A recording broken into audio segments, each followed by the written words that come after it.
You are listening to I Am Refocused Radio with your host, Shamaya Reed. This show is designed to inspire you to live your purpose and regain your focus. And now, here's your host, Shamaya Reed.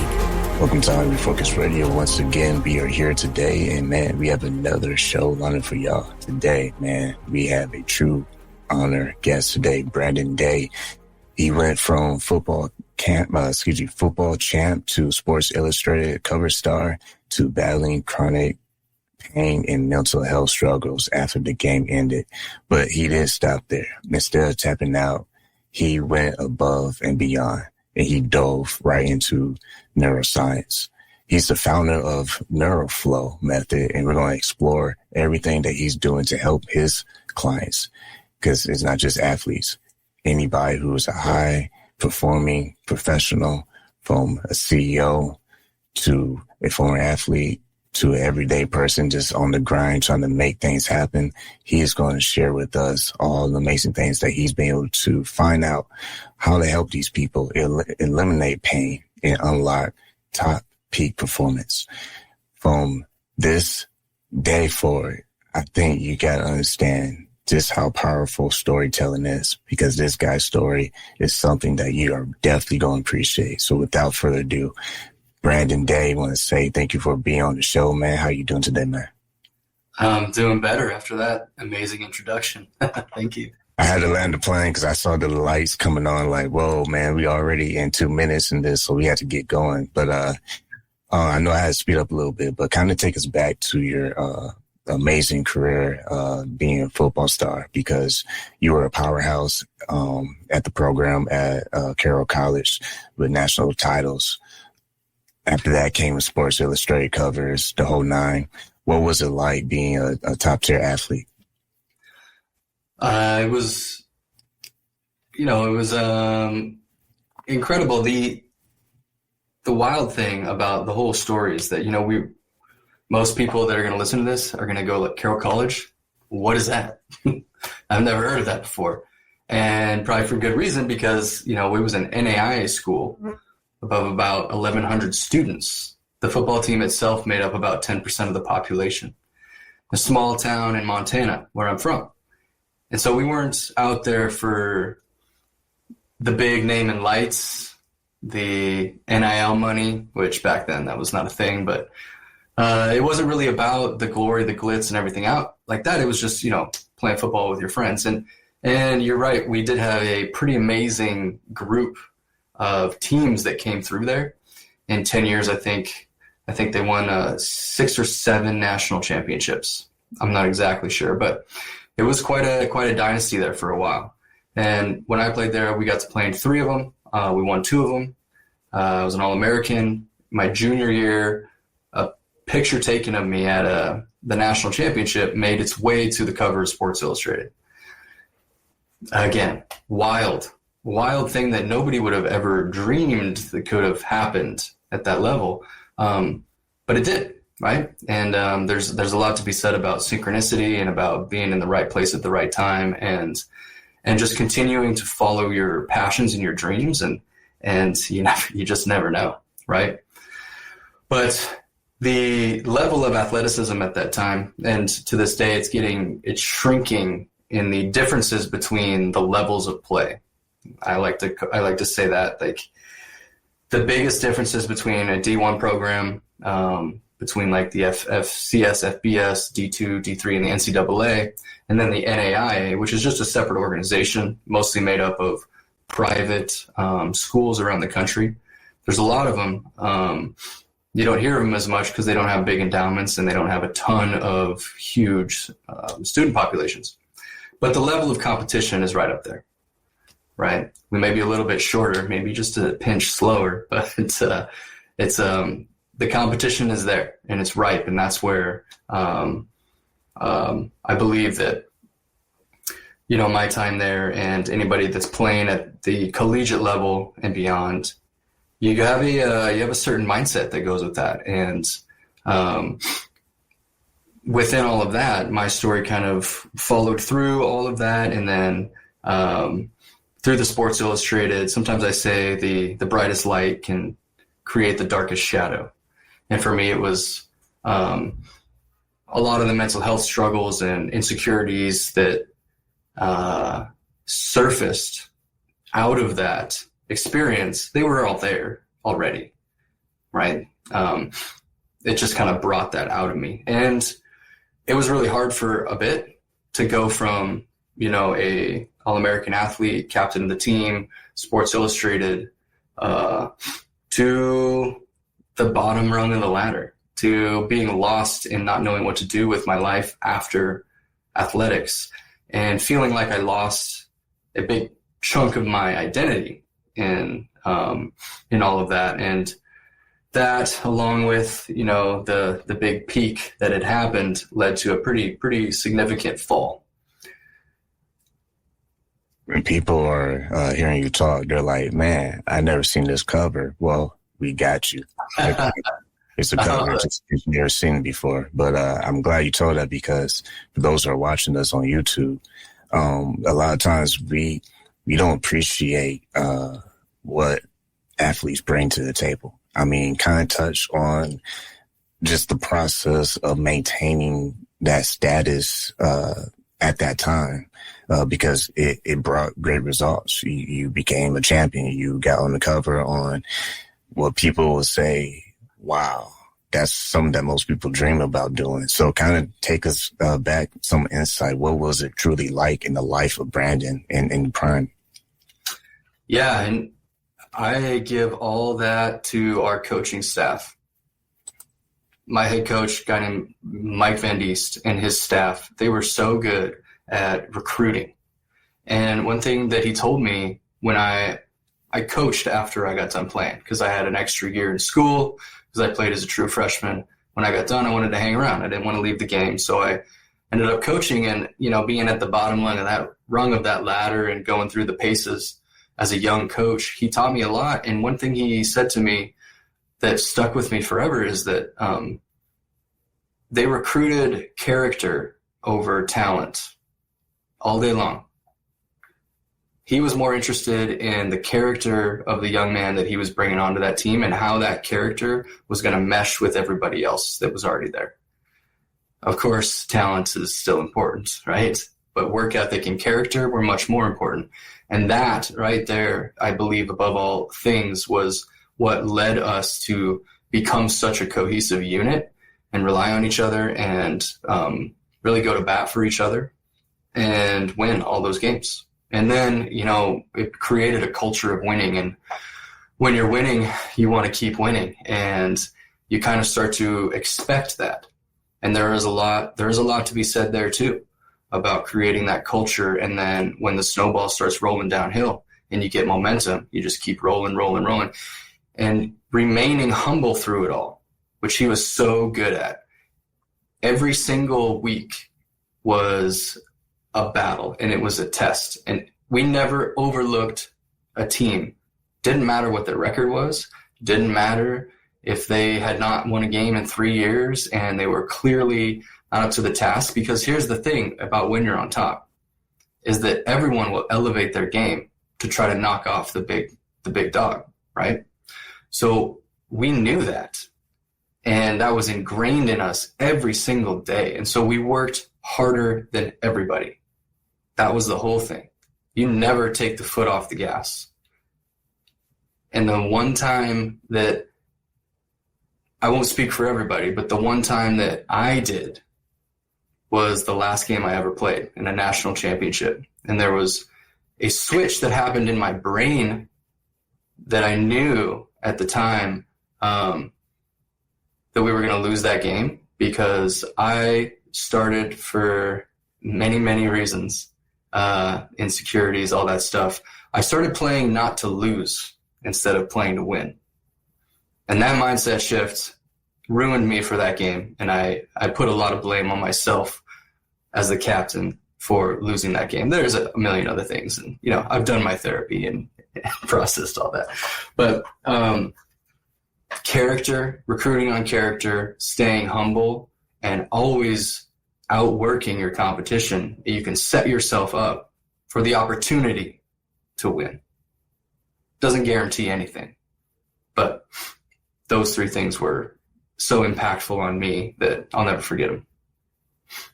That's great insight. I know that wasn't on my script, but I just feel like to ad-lib a little bit and do some improv because I think that really sets the tone for the rest of the interview. When you look, I want to kind of highlight what you said earlier in the interview. You said something very profound.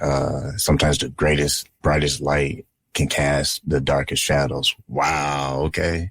Snap fingers. That's pretty cool. I never heard it put it that way. And, that's pretty deep because I think, that can mean so many different ways to so many different people. But when I see that and hear you say it, I think like a movie going off in my head, like, wow, that sounds like someone who's been through so much, just trying to carry the weight of success. Like you're at the top, like you're just trying to sustain, how far can you carry this thing? But when you say the brightest light can cast the darkest shadows, like I think that hits home for a lot of people watching, especially athletes out there who can relate to the daily grind, that it takes to be a very professional top player, not just an average Joe who just kind of does the bare minimum.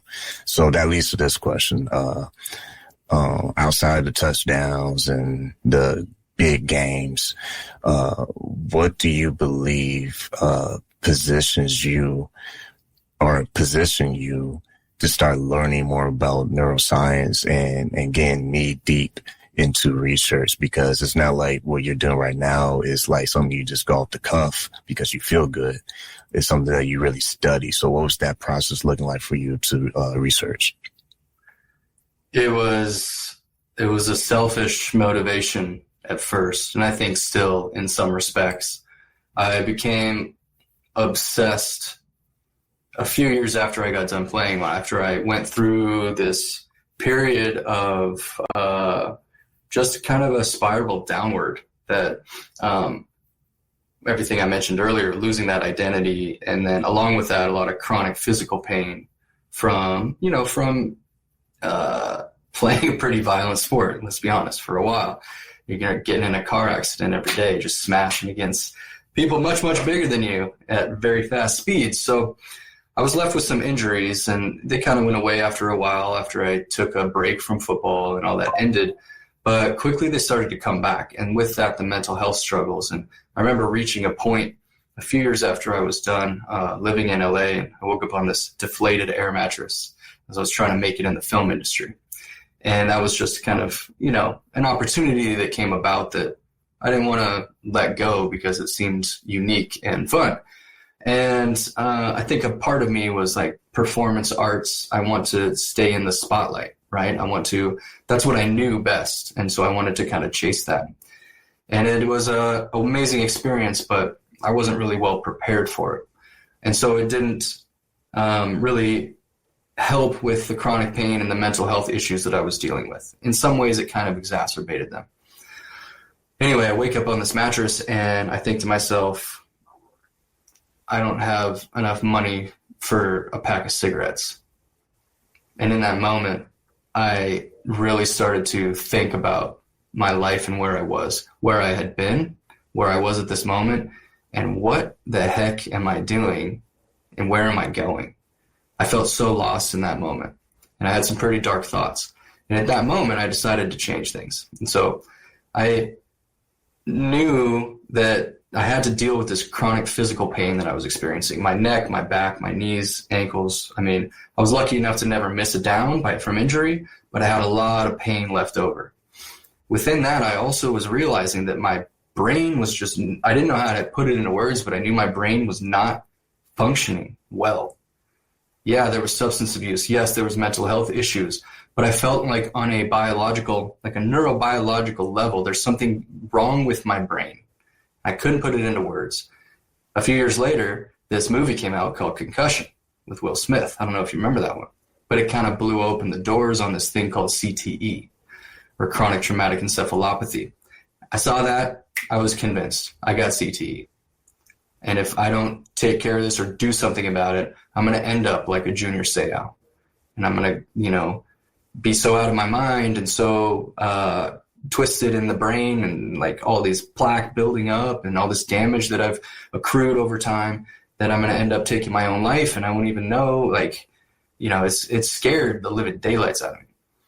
So I was at that time trying to start to fix my body in all the ways that I knew how to do. I was a pre-physical therapy major, so I'm like, all right, let's go back. I got a job as a personal trainer. I started doing corrective exercise.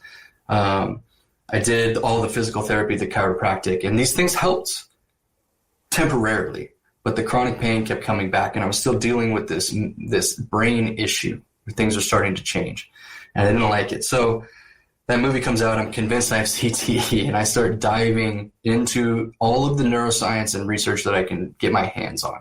I just became obsessed with learning how to fix my brain and what I could do. And I tried all sorts of different methods, neurofeedback, meditation, biofeedback, you know, the devices, all the cool tools and tricks. And again, somewhat okay results. Things started to move the needle a little bit, but I was still having all this chronic pain, mental health issues. And so fast forward a few years, and I discovered two things in my journey that really blew open the doors for me in my health, my brain health, and my body and chronic pain. And it's why I teach what I teach now. And those things are flow states I found first through a book called The Rise of Superman by a guy named Steven Kotler. Incredible book about action adventure sport athletes and how flow states are this neurobiological phenomenon, this altered state of consciousness where we feel and perform our best. Light bulb moment. I was like, that's what I lost. That's what I had access to through this sport that I was very good at. And it gave me so much enjoyment and confidence and the access to that state of consciousness, which, by the way, neurobiologically is incredibly profound in the enjoyment that it creates, in the mental health benefits that come out of it. And when you lose access to it, it's like losing access to good food. It's like, it's like starving your brain of good food, kind of. So that was number one. So I started to dedicate my life to finding flow in all the ways that I can.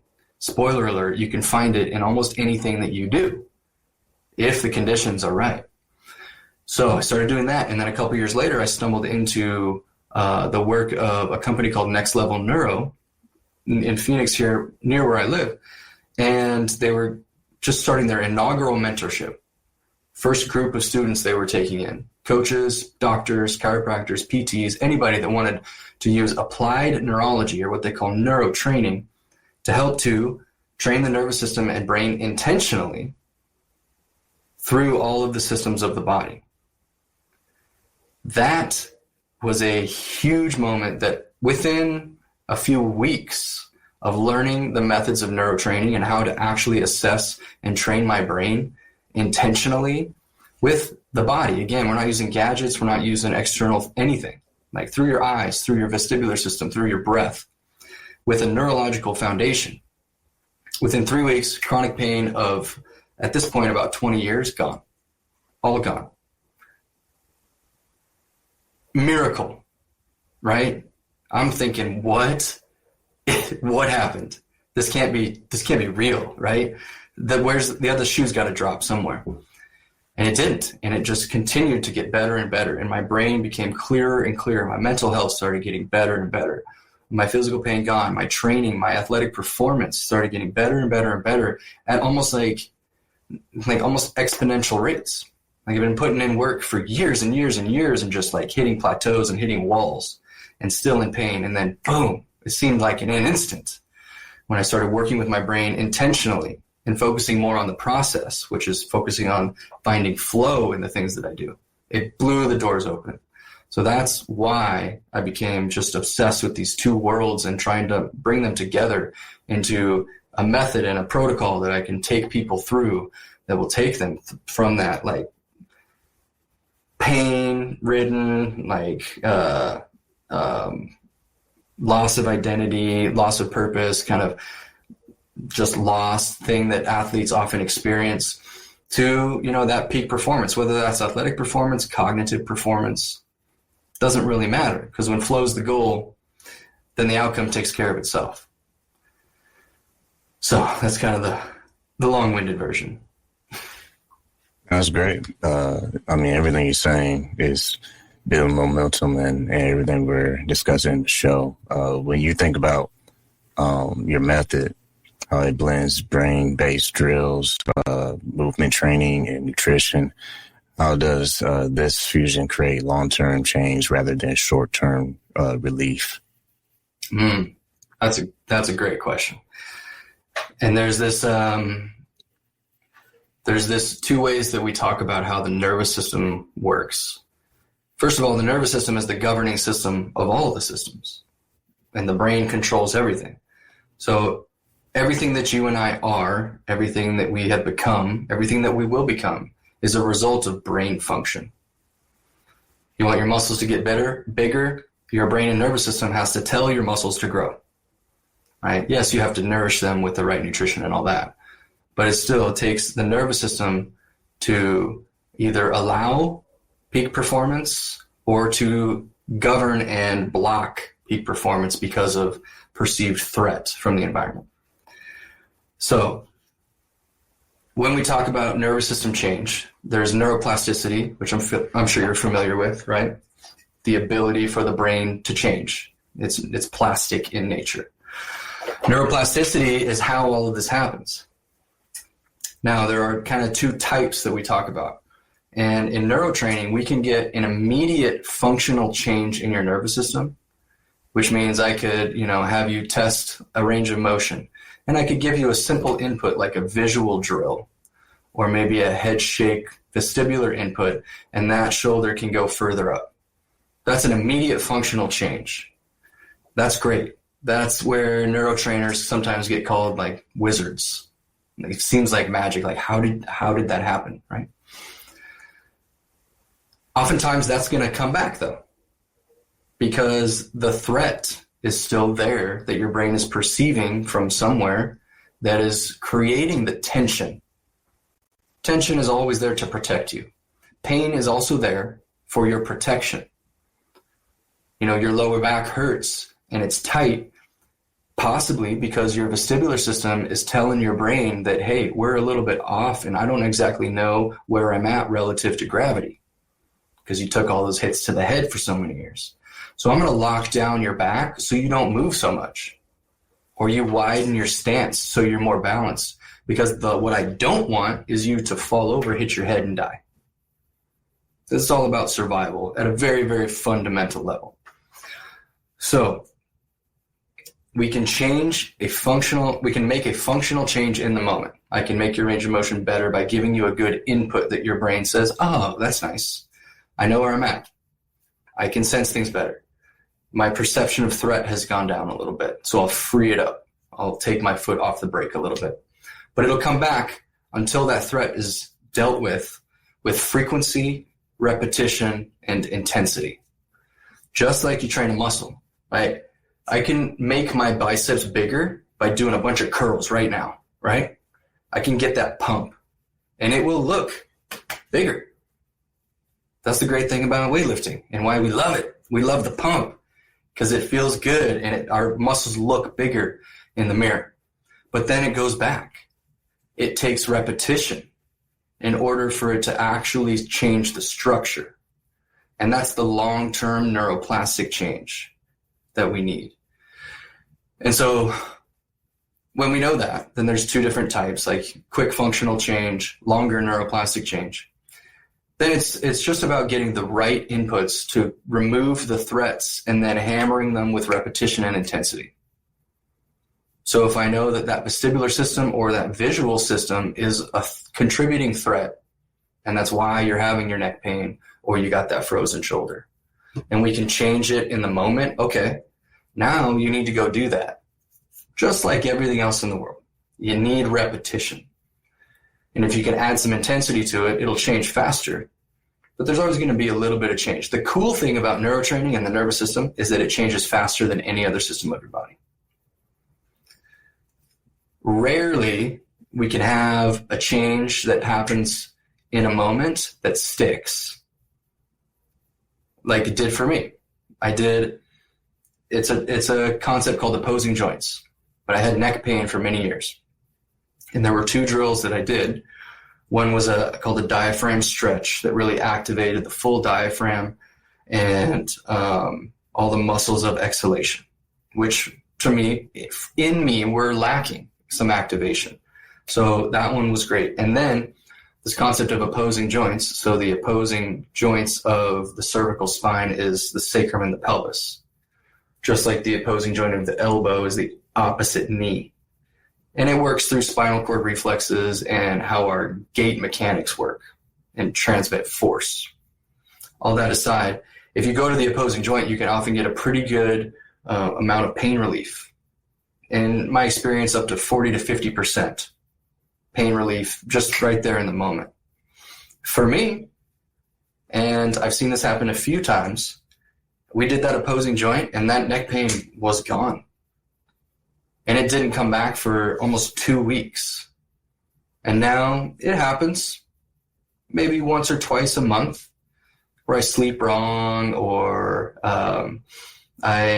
it's usually related to my eyes, too much bad, quote unquote, bad light, lots of blue light, lots of screen time, and not much relaxation for my eyes, whatever.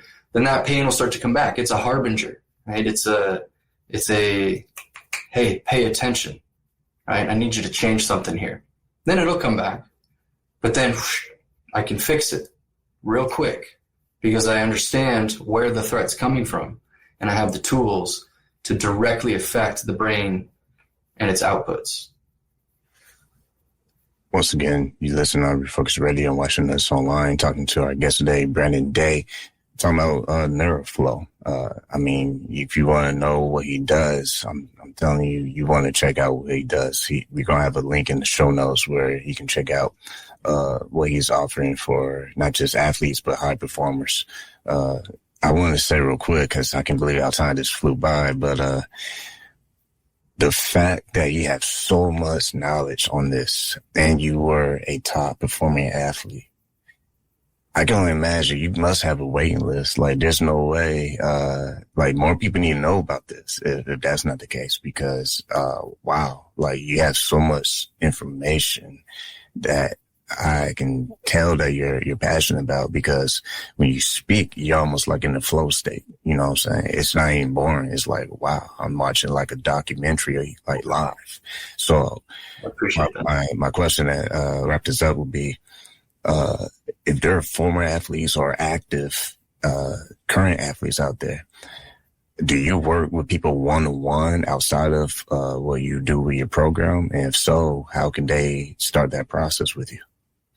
Yeah, I work with people one-on-one, and that's just so everybody out there knows, there's a little bit of rebranding going on. I will be changing a little bit from NeuroFlow to Evolved Athlete, really kind of focusing even more on athletes and really the athletic mindset. That's what I'm after, is that mindset. So anyway, I want to plug that in there just in case somebody comes across and they're like, what happened to NeuroFlow? I don't find it. But anyway, in that Evolved Athlete, I work one-on-one through what I call the Evolved Athlete Method. And it's like a 12-week program where we go from where you're at to peak performance, and whatever that means for you. And using the concepts and the tools of neurotraining, we can really do that with really anybody.